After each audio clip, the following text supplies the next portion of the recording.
mema kwenye maisha yenu.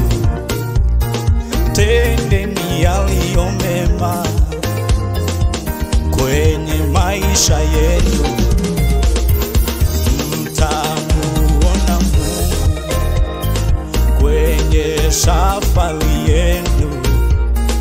Mtaziona baraka kwenye maisha yenu. Tendeni yaliyo mema kwenye maisha yenu. Tendeni yaliyo mema kwenye maisha yenu. Tendeni yaliyo mema kwenye maisha yenu. Mtamuona Mungu kwenye maisha yenu. Mtaziona baraka kwenye maisha yenu. Mwaka wa kwanza Warumi 4:13 neno la Bwana linasema, na yaweza mambo yote katika yeye anitiaye nguvu. Tuna mambo mawili kwetu mazuri.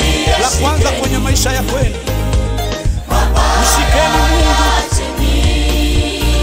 maana katika yeye tunaishi, katika yeye tuna amani, katika yeye tunatembea.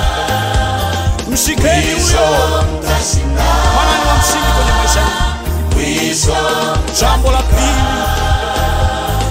mshikeni elimu, msimwache aende zake, maana yeye ni uzima wenu.